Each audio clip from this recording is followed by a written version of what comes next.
The topic of this lecture is improper integral, Cauchy theorem, and we'll see some other theorems. So we'll cover in this lecture Cauchy theorem, absolute convergence theorem, example related to this theorem, and one more theorem. The test for convergence of improper integral when the integrand does not keep necessarily the same sign on bounded interval. This type of improper integral we'll deal with. In previous lectures, we have seen that integrand, if fx is integrand, then it is always greater than 0 on a bounded interval. In such types of improper integral, it's not necessary keep the same sign.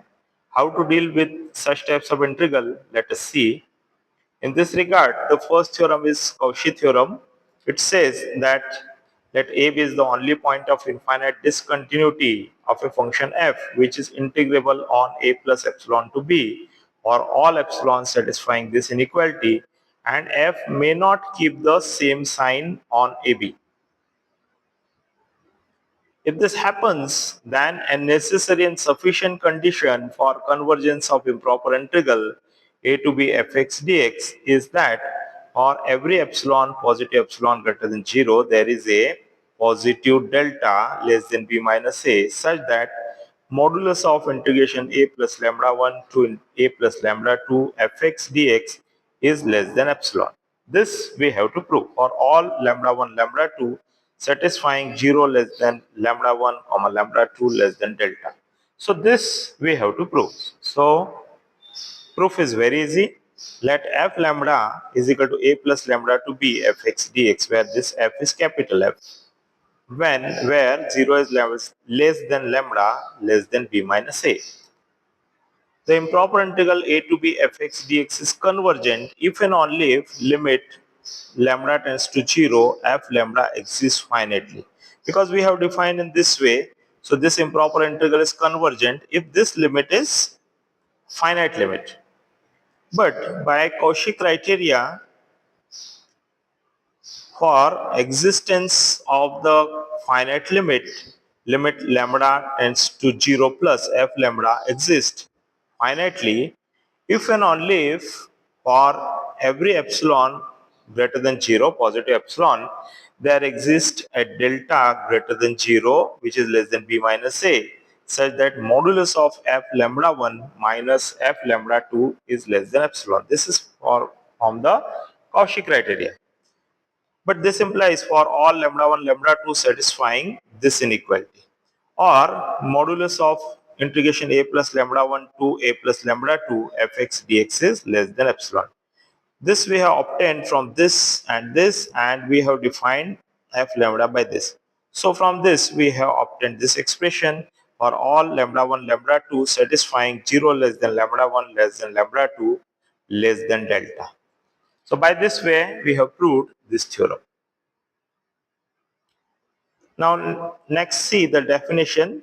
The improper integral a to b fx dx is called absolute convergent if integration a to b modulus fx dx is convergent. That is, an improper integral is called absolute convergent if this integration a to b modulus fx dx is convergent. Now let us see a theorem. An absolute convergent improper integral a to b fx dx, where a is the only point of infinite discontinuity of function f in closed interval ab, and f is integrable on a plus epsilon to b for all epsilon satisfying this, is convergent. That is, in short, if an improper integral a to b fx dx is absolute convergent, then it is itself convergent. That we have to show. So proof, here the integration a to b fx dx is convergent. Why it is convergent? Because it is given that a to b fx dx is absolutely convergent. And a is the only point of infinite discontinuity of f in ab.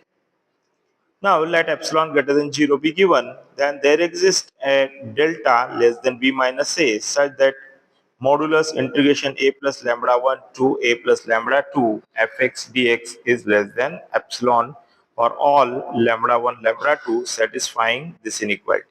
Why this is so? Because of the Cauchy theorem which we have seen in previous slide. But we always have modulus of integration a plus lambda 1 to a plus lambda 2 fx dx is less than equal to integration a plus lambda 1 to a plus lambda 2 modulus fx dx. This always holds. From this and this one, we have obtained that modulus of a plus lambda 1 to integration a plus lambda 2 fx dx is less than epsilon for all lambda 1 lambda 2 satisfying this inequality. But this proves that the improper integral a to b fx dx is convergent, and that was our target. Let us see the remark. Remark 1 says the converse of the above theorem is not true. That is, if a function is absolute convergent, improper integral is absolute convergent, this does not imply that the improper integral itself is convergent.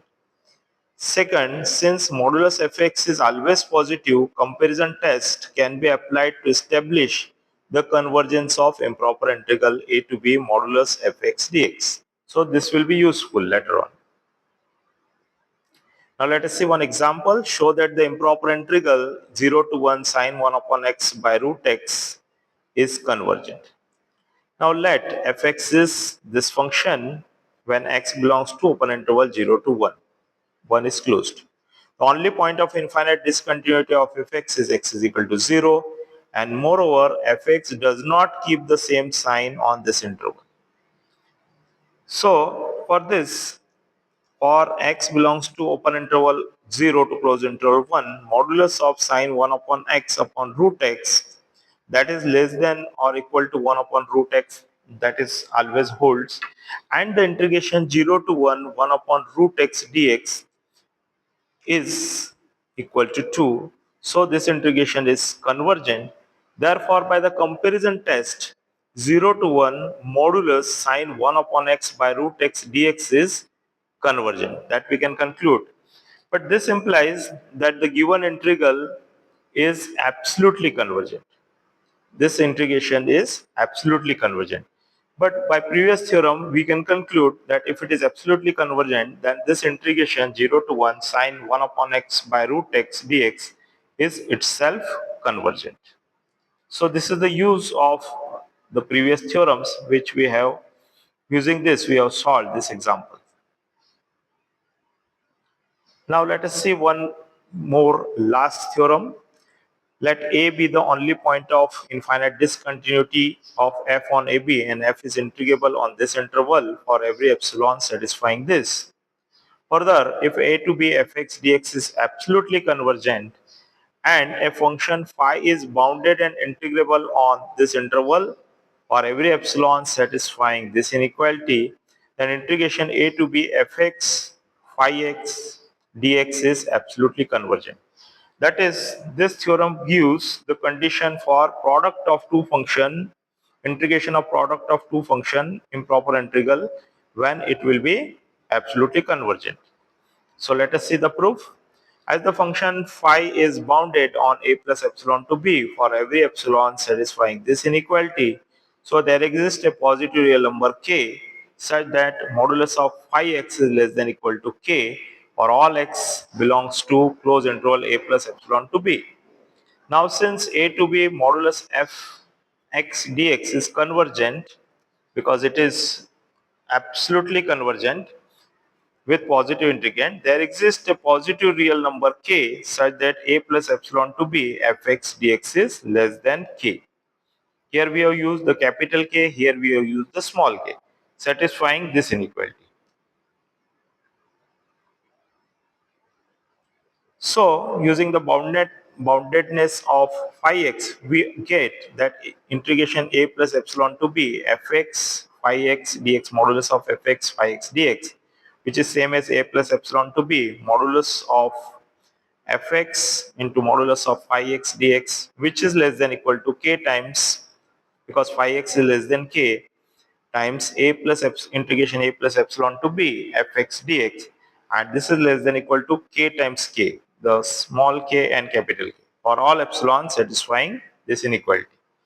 Therefore, the integration a plus epsilon to b modulus fx phi x is bounded for all epsilon satisfying this inequality, and a to b modulus fx phi x dx is convergent. Hence, the integral a to b fx phi x dx is absolutely convergent.